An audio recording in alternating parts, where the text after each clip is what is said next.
So hi everyone, this is me Mala. Welcome to this channel Mission One Lift. In this video, we'll talk about the whole process of Sarthak.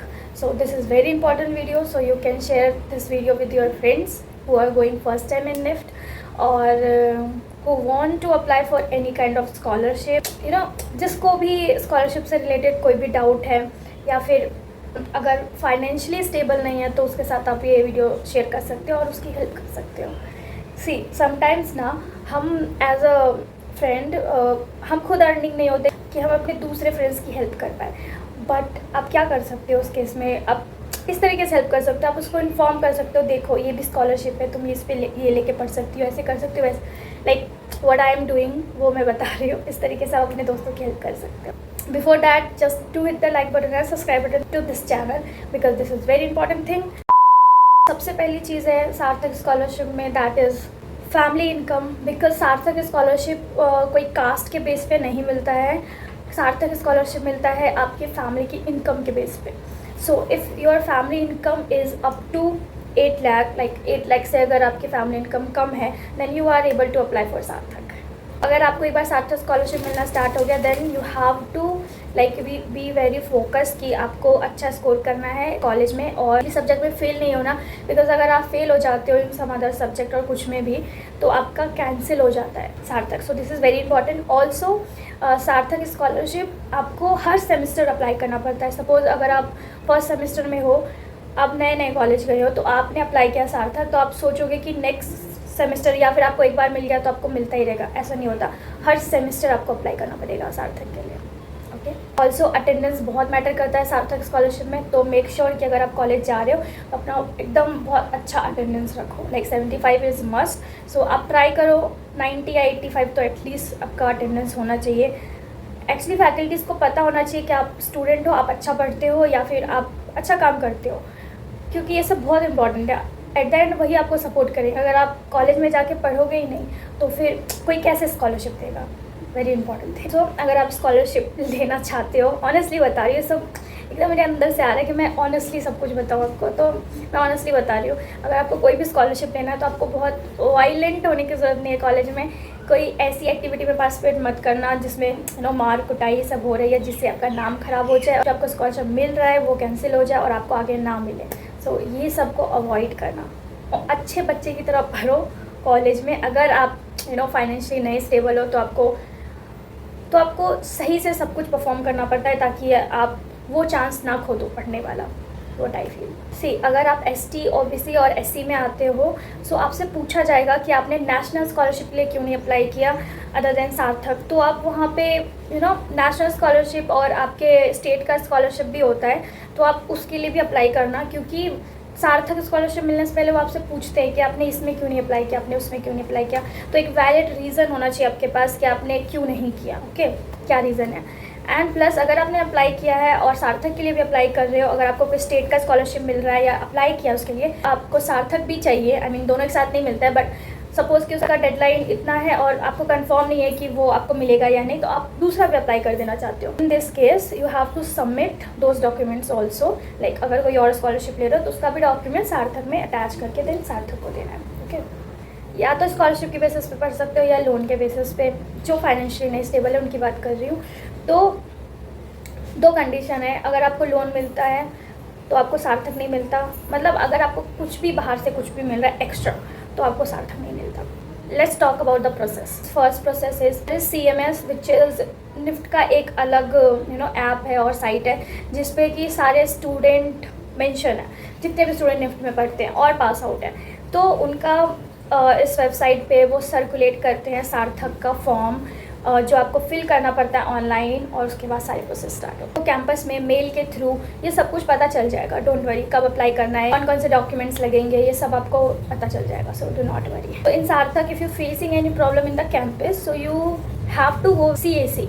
Okay. CAC क्या होते हैं, campus के वो members होते हैं जो ये सब चीज़ें हैंडल कर रहे होते हैं. तो मुझे नहीं पता आपके कैंपस में CAC कहाँ बैठते हैं, बट आपको पूछना पड़ेगा फैकल्टी से जाके या फिर किसी सीनियर स्टूडेंट से कि CAC ऑफिस का है. तो अगर आप कोई भी रिलेटेड सार्थक से रिलेटेड प्रॉब्लम फेस करे तो आप CSC से जाके पूछ सकते हो। जो CMS होता है, आपकी प्रोफाइल ऑलरेडी बनी होती है, ओके, तो वहाँ पे इनकम वगैरह सब कुछ मेंशन होता है जो आपने बताया है, जो आपके सर्टिफिकेट पे वो सब। सो मेक श्योर वो मैच करना चाहिए आपके डॉक्यूमेंट से भी। ओके, आप सार्थक अप्लाई कर रहे होते हो तो वो डायरेक्ट ही ले लेता है आपकी इन्फॉर्मेशन आपकी प्रोफाइल से समटाइम, तो डॉक्यूमेंट पे भी वही वैलिड होना चाहिए। सो डॉक्यूमेंट अंडर 6 मंथ्स होना चाहिए, उससे ज़्यादा का नहीं होना चाहिए। आई मीन आप 2 साल पुराना डॉक्यूमेंट नहीं दिखा सकते आज, रिन्यू करवाओ नए डॉक्यूमेंट्स अगर आपका डॉक्यूमेंट पुराना है तो। डॉक्यूमेंट्स क्या क्या है वो भी मैं बताऊँगी आगे आगे। सारे डॉक्यूमेंट्स ओरिजिनल होने चाहिए, this is very important thing, क्योंकि बहुत अच्छे से छानबीन किया जाता है Sarthak scholarship. So the next point is what are the important document that you have to needed in सार्थक।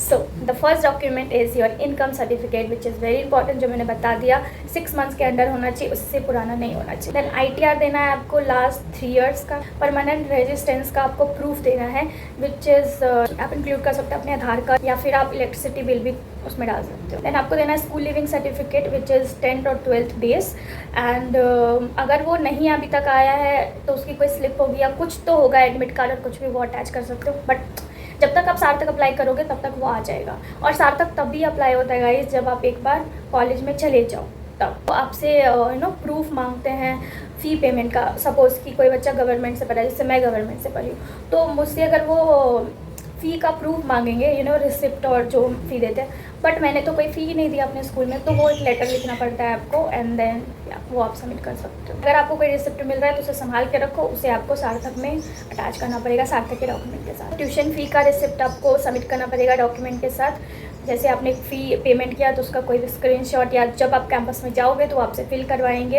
एक पेपर जिसमें सब कुछ मेंशन होगा, तो वो आप अटैच कर सकते हो सार्थक के डॉक्यूमेंट के साथ। एंड अंडरटेकिंग आप सार्थक की एप्लीकेशन जब फिल कर रहे होगे तभी आपको उसी फॉर्म में अंडरटेकिंग मिलेगा, उसे फिल करके वो भी सबमिट करना है। And this is very important thing, bank statement 12 months का, आपके पापा का आपका पैन कार्ड वगैरह सब लगता है, प्लस लगता है bank statement which is 12th month का होना चाहिए, एंड वैलिड होना चाहिए, इनकम से जितना इनकम है उसी के अकॉर्डिंग होना चाहिए। तो ये सब डॉक्यूमेंट्स की photo copy with attach the application of सार्थक आपको सबमिट करना पड़ता है।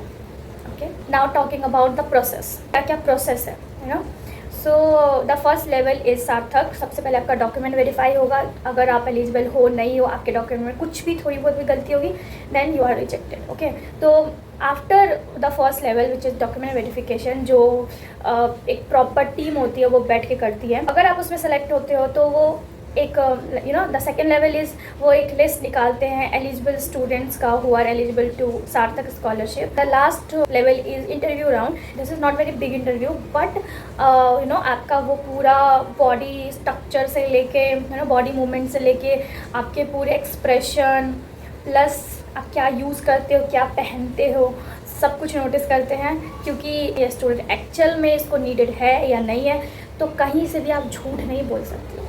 ओके, सो अगर आप सच में बहुत ज़्यादा वैसे हो कि आपको स्कॉलरशिप चाहिए, स्कॉलरशिप के बेस पे ही बढ़ सकते हो, so you have to prepare yourself mentally and physically properly, because scholarship वगैरह के लिए बहुत भाग दौड़ करना पड़ता है, बहुत मेहनत करना पड़ता है, बहुत सारे लोगों के बातें सुननी पड़ती है, प्लस बहुत सारे डॉक्यूमेंट्स, बहुत कुछ होता है। So just be prepare your self for that. This one is all about Sarthak scholarship. I'm going to make the another scholarship NIFT provide, that is the Udan scholarship. So if you like this video, do hit the like button and subscribe button to this channel for more update about NIFT and related to NIFT. And also I already posted one scholarship video here. You go and check. This video is talking about the scholarships which provide NIFT, or you can take from idhar udhar se. But the detailed video I'm going to make in this channel properly. So yeah, you can share this video with your friends and be prepared for the next video. And if you have any doubt, just write it down in comment box, and we'll see you next video. Till then, stay tuned and bye. Be happy.